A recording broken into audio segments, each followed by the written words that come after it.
This is QiQ, the question in question.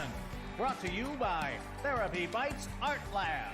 Here to take a bite out of modern-day pseudo-psychological psycho-malarkey. Now entering the Art Lab studio, today's T-Ballers, a collection of fellow strugglers, confronting personal challenges, navigating precarious relationships, and tackling trauma. Humans like each of us, juggling difficult human emotions, each here with unique life experiences, lived stories, and questions we'll bite into that just might help you too. And now, entering the Art Lab studio for the 9,880th time is the host of TherapyBites QiQ, Doc Heath.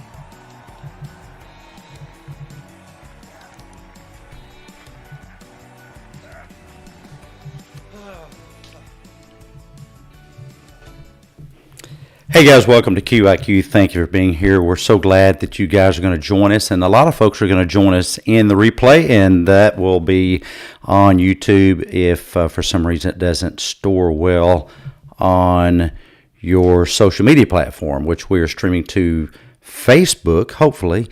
We tried to stream through Instagram. We really can't seem to get that to work. Maybe we'll figure it out. You guys just be patient with us. And also we are streaming to, I'm getting my volume corrected here. Hopefully I'm not coming in too hot on the mic. Let me go over here and adjust this a little bit because that sounds really, really over the top. Okay. Thank you guys for being here once again. And this is QiQ. You know how the game is played. We will give you the answer. It is your job to come up with the proper question in the proper format. Okay. And we have a bunch of different categories here. We have Couch Crumbs quotes, which is a famous quote from psychological history. Sometimes it's one of my quotes. Sometimes it is a quote from one of my colleagues. We have Creature Feature questions, Social Media Smackdown, where we take on some common social media misconceptions fresh from the therapy couch, which are real life stories that people give us permission to talk about so that they can be assistance to others. Couch Crumbs, which is our newsletter. If you're not signed up for that, all you have to do is text your email address to 1-870-686-4196. And of course, Nero with questions that pay off anywhere from 200 Psycoins up to 1,000. And what can you do with those? Well, you can save them up if you answer or you respond properly with the question at hand. I will put it in the chat, and you can store up that and collect those Psycoins, and eventually you can go over to the TherapyBites store on Shopify and get some cool merchandise. Let's go to our first question here, which is from Art Lab Couch Crumbs Quotes. And pay attention to this one because this may help you out in other questions that we'll ask later on this evening in our brief, what is it, about 16 minutes left here. The answer is, for 600 Psycoins, Jean-Paul Sartre, an existential philosopher, some just pronounce it Sartre. Jean-Paul Sartre, an existential philosopher, emphasized individual freedom, we're big on that. Responsibility, we're really big on that in the Art Lab. And subjective meaning in this quote. And the timer's up there, and you can see, let's see, do I have a Jean-Paul Sartre on my mic arm, my boom arm, out at the Art Lab studio? We're in the Art Lab library here this evening, but when we tape our episodes, we're in the Art Lab studio, which is just about, 35, 40 yards that way. And we have our Dead Philosophers Club. And yeah, Jennifer, thank you for joining us this evening. Thank you other folks that are joining us. And there will be replays. So if you know someone that could use some psychologically nutritious information, send them a link. We do this every Tuesday at 7 Central and every Thursday at 7 Central. And we come up with all new questions and all new answers. But your job is to guess the proper question. Jean-Paul Sartre, an existential philosopher, emphasized individual freedom, responsibility, and subjective meaning in this quote. And we don't have a question put up just yet, but the proper question is that he was an existential philosopher, and he talked about our place in the universe, and that you can find your most meaning in the universe by, well, exercising responsibility. Another existential philosopher, also psychiatrist, one of our favorites, I'll let you guess who that was. He's famous from World War II, and he developed logotherapy. Anybody know? Yeah, Viktor Frankl. Yep. And he looked at responsibility as the ability to respond. Let's go back to the board. And wrong screen there. This is from a Creature feature, and for 200 Psy coins. This cognitive distortion is when someone predicts the future negatively without having any substantial evidence to believe these predictions will happen. And this thought process can lead to undue anxiety and worry about events that may never occur. And we have a whole passel of, there's our timer, we have a whole passel, a whole zoo of creatures that we've engineered for you guys to help explain some difficult to understand psychological concepts. And one of the most important things we do is teach people how their brains work, and how if you think in certain ways, it can really sabotage you. And we'll be right back with a question after this. You are a fellow human struggling with difficult emotions, a fracturing relationship, parenting problem, mental health difficulty, have a psychotherapy from hell story to tell, or a challenging life experience question, and would like to share your story by stepping up to bat as a T-baller. Either register by texting QiQ to 1-870-686-4196 and join our Therapy Bites community, or send a postcard with your name, address, phone number, email address, and age to the address on the screen. Therapy Bites QiQ, P.O. Box 1391, Jonesboro, Arkansas 72403-1391. Hey, Jennifer got it. She corrected herself. I kind of struggle with if you ding somebody for that. I put Jennifer over here in the window. It's such a nice, beautiful day out there. And yes, that is absolutely correct. The fortune-telling, well, it's actually the fortune-telling NAT, but we'll give it to you anyway. ANT stands for automatic negative thought. NAT stands for negative automatic thought. And we actually have a creature. It's a gnat. And the point it's trying to make is we don't know the future. You have a little fortune-telling gnat in your brain, and sometimes you have to just tell it to pipe down, because if you had the skill to tell the future, oh my goodness, how much money you could make out of that. You could guess what Wall Street's going to do, even better than Warren Buffett. You could outdo any dealer at the blackjack tables or roulette. You would know where the ball's gonna drop, where the marble's gonna drop. But since we don't know that, and so that was for 200 Psy coins, and Jennifer can put that in her art lab bank. Jennifer wins 200 PCs. Psy coins. And let's go back to the board for our next item. And this comes from Social Media Smackdown. Yes, you do know I love to get debates on social media. It's all a good fun. We're just trying to challenge some stinking thinking, even some poor information, even misinformation put out there on social media. And the answer for 400 Psy coins there. This is the distorted belief. Oops, and that is our T-ball triple of the day. So instead of being worth 400 Psy coins, that is going to be worth, goodness, 1,200 Psy coins, see if you guys can guess. And I'm going to be pretty strict with this one because it's not what you think. Actually, it is what you think, but it's not what you think. You'll see what I mean in a moment. This is the distorted belief that a relationship in and of itself is a danger to you and cannot be salvaged. Now, this ignores the agency. There's a philosophical term that talks about the free will of the individual. This is disempowering to the individual. It ignores their free will, their agency, their locus of control in the relationship, their ability to change course from unhealthy to healthy cognitions, and from unhealthy to healthy behaviors, and the timer's up there. And again, it's there may be a thought coming to your brain. It's just a big social media thing out there. Lots of people talk about. It's tossed around a lot. But be really careful of getting your psychological information to, deal with, your relationships from social media. I was on Reddit, and a young lady came on there and was talking about her significant other. And what did everybody say? Everybody just said, kick his butt to the curb. Well, relationships aren't disposable, and it's not against the laws of physics that there's a chance that you could work things out.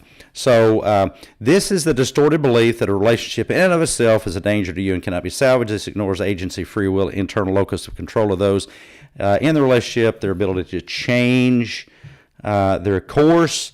And Williams says, what is communication? Actually, the question is, what is a toxic relationship? But that's not the answer. The answer is actually the question, what is the cognitive distortion of underthinking? And that's the problem with labeling things toxic. It blinds you to other things, other avenues, other ways of dealing with life. And once you just label it, it limits your options. And sure, it's up to us, up to you, whether you want to continue a relationship or not.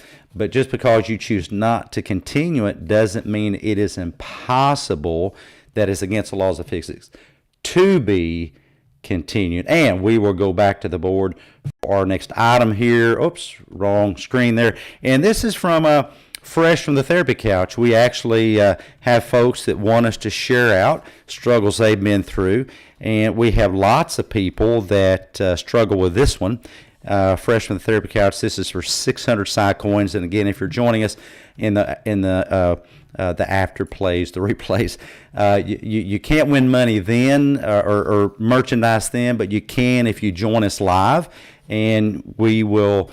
You can collect Psy coins and exchange that for merchandise on the TherapyBites Shopify store. Fresh from the therapy couch, 600 Psy coins. This psychological pattern involves persistently doubting one's skills or accomplishments and thinking, not feeling, that wouldn't be a feeling, thinking that you'll be exposed as a fraud despite evident success of competence, credentials, experience. And we will be right back with a proper question right after this. If you plan on being in the local area of your podcast player app and would like complimentary tickets to the TherapyBites QiQ Art Lab studio audience, please search TherapyBites on your device and just smash that subscribe button. Your complimentary ticket grants you access to alerts so you'll never miss a show. Okay, and we only have 18 seconds to go on that one. This psychological pattern involves persistently doubting one's skills or accomplishments and thinking you'll be exposed as fraud despite evidence of your own success, your credentials, your licensure, your education, your training. And we don't have a response just yet. The question, you might have thought that's talking about imposter syndrome, and yes, many people label that imposter syndrome, but here's the problem with labels. Sometimes when you label things, you actually understand them less. And imposter syndrome is one of the labels that gets in the way of understanding what's really going on, and it's really underthinking, a cognitive distortion of ignoring important aspects of the situation. And Jennifer contributed their self-doubt, and the actual question is, what is underthinking? This is often called imposter syndrome, but imposter syndrome gets in the way of you understanding what is really going on. And we are going back to the board for Couch Crumbs newsletter, and for 200 Psy coins, these are normal but invisible. It's going to be a tricky item. These are normal but invisible human experiences, often discussed in the Couch Crumbs newsletter. We are each meant to experience them, and they are created or manufactured by our own thought processes, and we will be back right after this. Premier accommodations for our T-Ball contributors provided electronically by the luxurious Art Lab Studio, overlooking the steaming cesspool of pseudo-psychological social media psychomalarkey and located in cyberspace on your favorite podcast hosting platform, where we invite you to the most psychomalogically thrilling podcast in town, while you feast on our award-winning Psychologically-Nutritious buffet of TherapyBites cuisine, conscientiously cooked up by your hard-working T-Ball team chefs. And we are back, and once again, that particular item was from the Couch Crumbs newsletter for 200 PsyCoins. These are normal but invisible human experiences often discussed in the Couch Crumbs newsletter, usually by Sarah, one of our fellow clinicians. We are each meant to experience these, and they are created or manufactured, though, by our own thought processes, and the proper response is, what are feelings? And you might, we'll give it to him. William got that in right under the wire, and that gives him 200 PsyCoins. Let's see, wins 200 PCs. All right, and thank you for that, William. Good job on that one. And yes, people often wonder about that. What do you mean, they say, Doc Heath, when emotions are invisible? Well, I'll go through that rapidly, and we'll get on to our final item of the evening. How would you know if I'm angry? You might say, well, you're gritting your teeth. But see, that's not the emotion. That is a behavior. Gritting teeth is a behavior.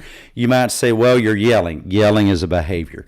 You might say you're throwing the toaster oven. Throwing the toaster oven, as rude as that may be to the person you're aiming the toaster oven at and the toaster oven itself, well, that is also a behavior. The problem is never the emotion. The problem is the thought process that creates the emotion, and emotions are invisible. If you want to know what emotion I'm having, you can ask me and I'll tell you. As well, everybody else can do that as well. This is from Psych Secrets, also labeled Nero on the board. It is for 800 PsyCoins, our final item of the evening. And this process is a natural neurological mechanism that adjusts and optimizes neural connections. Neural connections are like circuits in the brain between brain cells. And you put enough of them together, you can get a circuit that is called 2 + 2 = 4, or if you so choose, 2 + 2 = 37. You might say that's inaccurate. Well, of course it is, but you can program your brain for inaccurate thinking just as well as you can accurate thinking. This process is a natural neurological mechanism that adjusts and optimizes these neural connections based on experiences, getting rid of the less used synapses or circuits and strengthening the frequently used ones, and this plays a vital role in brain development and learning. And this is throughout life. This isn't just kids, folks. This is throughout life. And let's go over here to our timer, because that's a difficult one. We can see what you guys come up with. Thank you for participating, and this will be our final item. And we'll be back next Tuesday at 7 o'clock Central and Thursday at 7 o'clock Central. If you haven't caught our latest podcast episode, you can go to your favorite podcast platform and download that. We hope you're enjoying what you're hearing. If you are and you find value in it, let us know. And if there's something you want us to address, we would be more than happy to put that on the schedule of programming. We have people reach out to us through social media saying, we'd like more information about this. Recently, a young lady reached out and wanted information about how to deal with anxiety, and we did what we call the anxiety episode. And that's a team episode, so it's shorter. It's only about 15 to 20 minutes. And then we have interview episodes every other Wednesday, which are longer with some world-class experts. And we don't have a response for this. Thank you, Jennifer, for the honest no idea. Yeah, this was a tough one. This is, think of, what I just did to my willow tree. I spent some time on some patient calls beneath the willow tree, for real, this afternoon, laying in a hammock that I just got from that big online store. What's that called? Well, Amazon. Yeah. and I pruned it. And in the brain, there's a pruning process. You've heard of if you don't use it, you'll lose it. Well, yes, that is how it works in the brain. Connections that you don't use frequently get weaker. Connections that you use more get stronger. And one little thing to leave you with, to kind of noodle your canoodle, is that you can actually train your neuronal connections, the synapses between those cell bodies, to get stronger doing things that are bad for you. You can actually train brain cells to get better and better and better at being hungry for honey buns, or thirsty for alcohol, or being more argumentative in a rude, discourteous way. You can train them to be more pessimistic. They will literally listen to any programming you would like to, encode them with. Join us next time. Thank you guys for being here. It is such great privilege and pleasure of mine to have you here with me every Tuesday and Thursday. Be safe. Have a good weekend. Catch you next time. Next time on Therapy Bites Art Lab QiQ, Doc Keith and T-Ball callers face off against steaming piles of pseudo-psychological psychomalarkey directly from your favorite social media platforms, or perhaps from the psychotherapy couch of a pill-pushing, emotion-demonizing, bobble-headed, woo-woo clinician who fed their kooky Kool-Aid to you. This is Art Potto speaking. Therapy Bites QiQ is a Dr. I'm a Floyd Knot production. Distributed by the Therapy Bites Art Lab Podcast.